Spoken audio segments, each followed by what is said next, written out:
Virginia Giuffre, The Predator Recruits, A World of Narcissists. Hello, I'm H.G. Tudor. The contents of the posthumous memoir of Virginia Giuffre provides an opportunity to examine a world where she was immersed in a world of narcissists.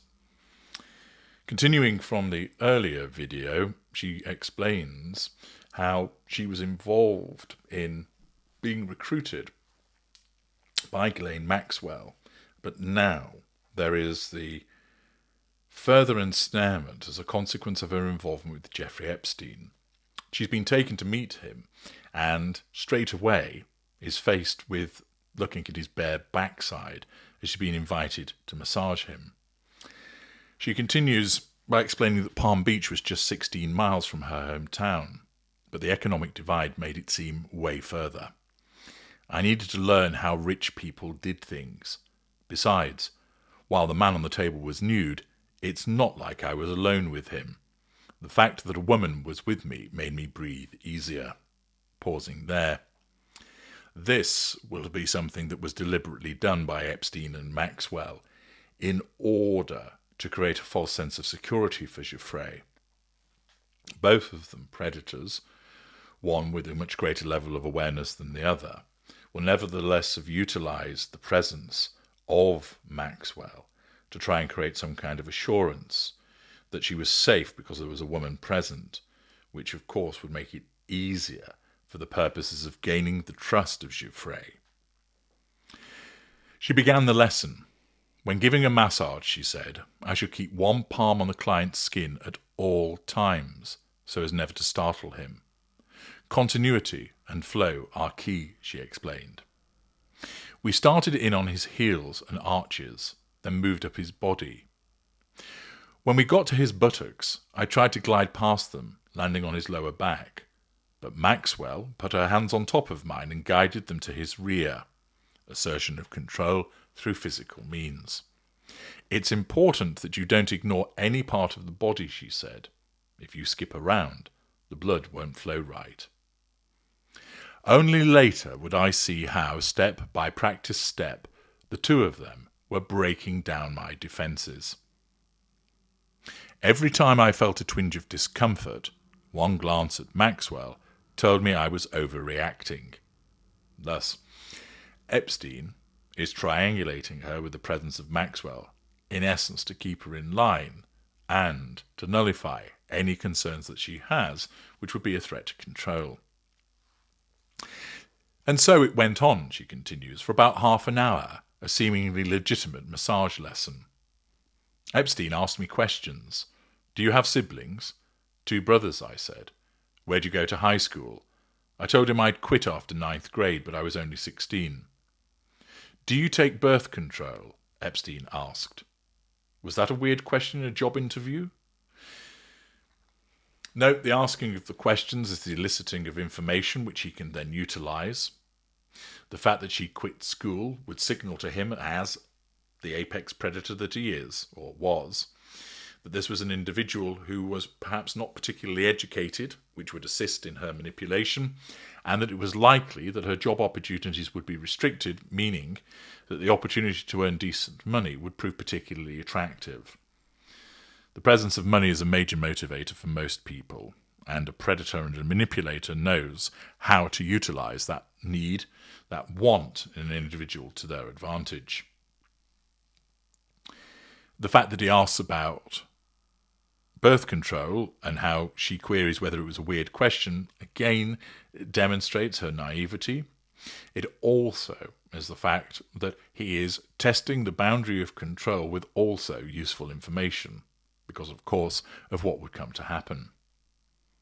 Epstein indicated this was just his way of getting to know me, euphemising the behaviour. After all, I might soon be travelling with him. Promised gain. I told him I was on the pill. You're doing great, Maxwell said, as I kept my hands in sync with hers. Tell me about your first time, Epstein said then, intrusive questioning, assertion of control, lack of boundary recognition. I hesitated. Who'd ever heard of an employer asking an applicant about losing her virginity? But I wanted this job, and this, of course, is what Epstein is testing, How willing is she to answer? How much does she want it? How much is she coming under control?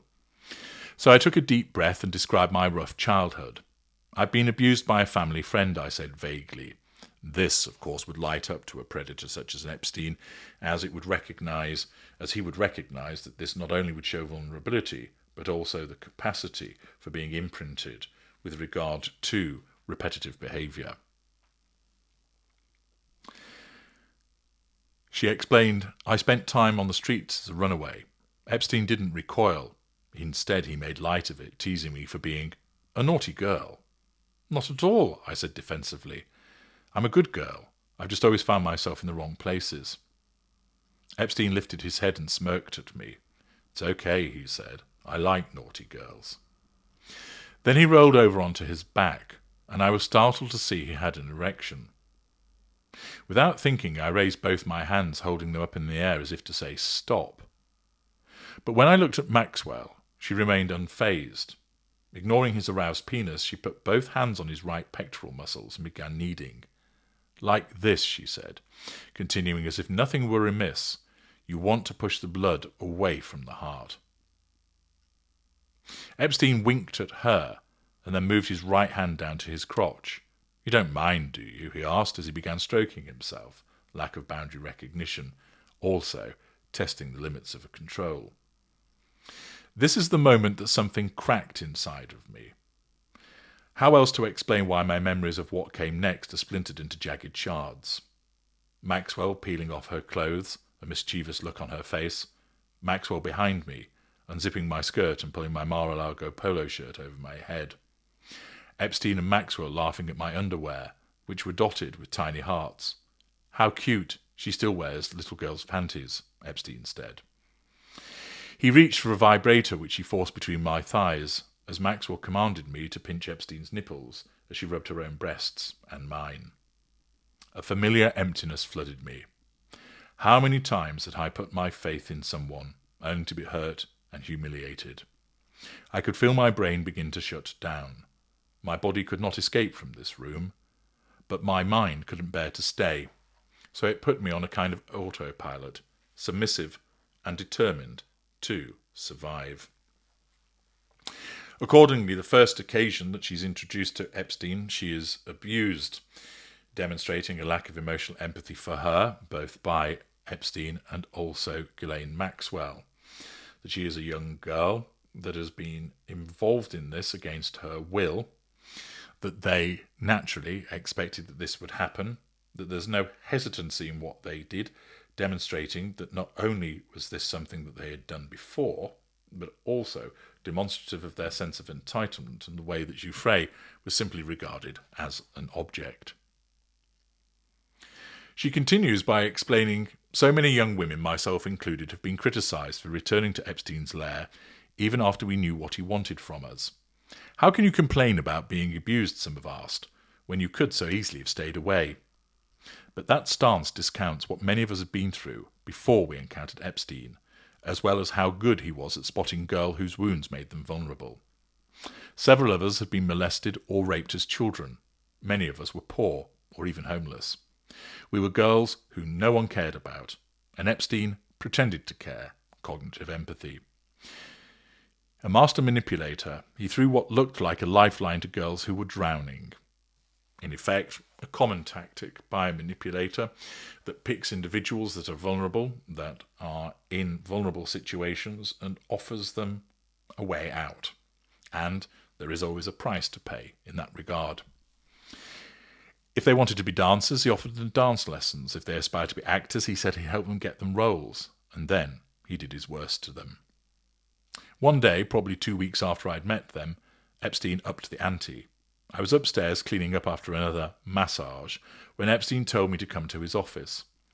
How about you quit your job at Mar-a-Lago, he said, and work for me full time? He wanted to make things easier on me, he said, but he had a few conditions.